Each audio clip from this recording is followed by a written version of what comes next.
Welcome back to this week's installment of Ultra Addiction. Just going to get right into it. No, this week is not a shoe review. I know, surprise. Today I want to talk about mindset. Before race, after race, during race, everything that I do, that I believe in, all of that all tied together. First and foremost, of course, we hear it everywhere, stay positive.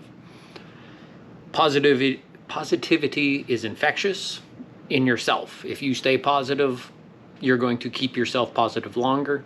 You're going to infect other people, and then they're going to infect you back again. It's the greatest thing. Having said that, don't ignore the negative. Acknowledge it, deal with it, move past it, bottle it, and use it as fuel. As some hear different theories, different ways, we all have a dark side. That side where, okay, we're not all perfect humans. We make mistakes, we make errors. We have this kind of dark side of us. If you can learn how to bottle that, contain that dark side, and the negative is part of that dark side, let it out, and that can be used as fuel to power you forward in a positive fashion. So using that in a positive way is just needed. I do it regularly. Again, I'm human. Human is to err. We're not perfect. Acknowledge your dark side. Acknowledge the negativity. Learn how to harness it. Don't let it run free. You're not going to get anywhere. The running free dark side is the side that's telling you can't do it. You can't finish this workout. You can't finish that. You can't finish this race. You're not going to hit your goal. So, you got 45 minutes left in the race, 2 hours, 6 hours left in the race. You're hitting the wall. You think you can't do it. That's where you got to keep going. And that dark side will help get you there if you learn how to harness it and you don't listen to it. You make it listen to you.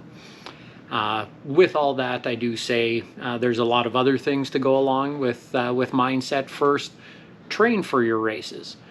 Don't just train on the good days where you feel good and that's, I'm feeling bad today, so I'm just going to do an easy run.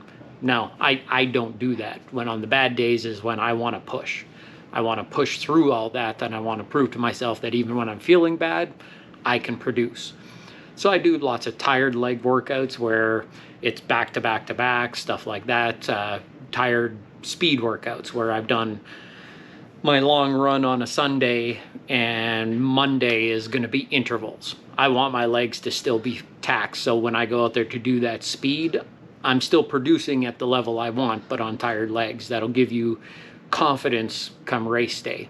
I do bonk training or calorie deficit workouts where I'll fast for 16 hours and go out for an open-ended run at a set pace. And I'm literally trying to get to that point of calorie deficit when there's nothing left to burn and the body starts to almost go in shock. I call it chasing the dragon, where you start to get a little numbness in your face, maybe your hands. I don't suggest everybody doing that. Start small. See what you're made of, see where it goes. For me in the ultra world, that's allowed me to push farther, but it also made me learn very quickly how much I have to pay attention of my nutrition in my races, because bonking sucks. So the longer we can put that off, the better, but we got to know what it feels like. So definitely try to train into it a little bit. On top of everything else, we all dislike part of the training. Some people dislike the long run. Some people dislike the speed work. Some people dislike the strength training, stuff like that. My suggestion, and I'm still a student at this, I'm trying to do better in this aspect myself, do those things you don't like, do them first, and do them more often. Get your mind to submit that it's not in control, and it needs to just get in line and do what you're asking for it to do. Don't leave anything to chance. That goes in with training for your races. Plan everything on race day. Meditate of how you're feeling before, how you're going to feel at, if you're in a marathon. Don't meditate on how you're going to feel all the time at 10K in. We all feel great at 10K in.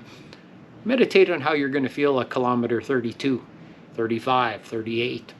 Meditate on that so it's a realistic of you know what you're going to feel come that time, or have a ballpark idea that when it comes it's not so bad.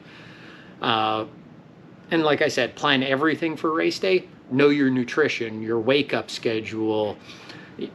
Go for runs at race time in your training just so you have it set. Your body is in that. Another part, and this is going to seem very redundant, but a lot of people don't have supportive people that believe in you. You can have supportive people, but they don't believe you're capable of doing what you're trying to do. That isn't beneficial to you. They're supporting you, but they're not really, their energy isn't supporting you to lift you up. And when you don't have that, it's an easy way to fail. If you are in the ultra world, those of us who are and have done our own aid stations and everything, having those good, positive, supportive people who care about you reaching your goal, those are the ones you want in your aid station. There is such thing as people caring too much that they, I've talked about it in a podcast I was on, and I've talked about it to others in person. Parents aren't always the best because they don't want to see you hurting in the ultra world. However, they can turn that corner if they understand that you're going to be okay at the end. They don't have to worry, and they can help you get to that end with less pain at the end. If they have their role and they do it very well, that's a positive outcome. You can always find workarounds. Just, it's very, very important to have those positive people around. Again, as I said a little bit earlier, we all have a dark side. Learn to contain it. You're not going to get rid of it. You're not all of a sudden going to wake up and be the second coming of Christ. I'm sorry, we're human. We're all going to make errors. We all have wants. We all have needs. We all have this little voice in us that's saying, hey, you should eat those chips. Oh, you know what? It's okay to skip this workout today. You went hard yesterday. Learn to contain that. Don't ignore it, and because it doesn't happen. If you just put it to the side, sooner or later that monster comes pushing through that door. Now you're not in control. Learn how to contain it. Again, don't ignore, acknowledge, deal, move past it. By moving past it, that now becomes a tool in your toolbox of positivity. If you're a marathoner, that kilometer 32 where you start to bonk, you start to run out, and you're like, you can go back to those times where you're like, you know what, my dark side, they told me to cut that long run. I was supposed to do 35. It was telling me to just do 20. I went and did 37 instead. At kilometer 32, you're going to remember that. And the next 5 to 10 kilometers right to the end, you're going to feel a whole lot better having gone and done the hard work before. I will also say positive self-talk is a thing. It does work. Negative self-talk also works. If you start to hurt and you're like, oh, I hurt. Do I really care about finishing? Do I really care about that time? If you let that negative take over, you're going to give up. If you push it to the side and you're like, no, you know what? I do care. I just worked 2 months, 6 months, 2 years to get to this goal. Keep it going in here. And part of all of this too, and everybody again does it different. For me, I use a distraction, whether it be playing games. Some of us have read Goggins' book when he talks about taking souls. I think it's a great game. You can take souls by passing people at any point. You can take a soul by being extra kind to somebody who hasn't been kind to you. There's all different kinds of ways to do that. That is a mental game in a race that sometimes you need to pull that out. For me, I will take souls. I will play that game at times. Those who know me know I'm pretty competitive, and I'll go down that road. More often than not, though, I train in the same way I want to race. And with that, I do counting. I count not footsteps, but every second right foot stride. 1, 2, 3, 4, and I start over. You'd be surprised how many times you can count to 4 before you're like, oh, I've been counting to 4 for a half an hour. I no longer feel bad. I feel good. You can count your way through pain. It is something that I haven't read anywhere. I just started doing myself. I suggest everybody try it. Is it going to work for everybody? No, it's not going to work for everybody, but it might work for you. And if it works for you, that's great. There's things that work for other people that don't work for me. I've tried them, and I'll continue to try. That's all I can say with that is stay in a positive headspace, be good to yourself, run from a place of gratitude on everything. A good friend and fellow ultra marathoner, Heidi, has brought me into the gratitude. Run everything with gratitude. At first, I didn't fully understand it. I do now, and I do everything is from a place of gratitude. One, you woke up this morning. Be grateful. Like, it's okay if you don't hit that PB today. Be grateful you had the chance to go and try.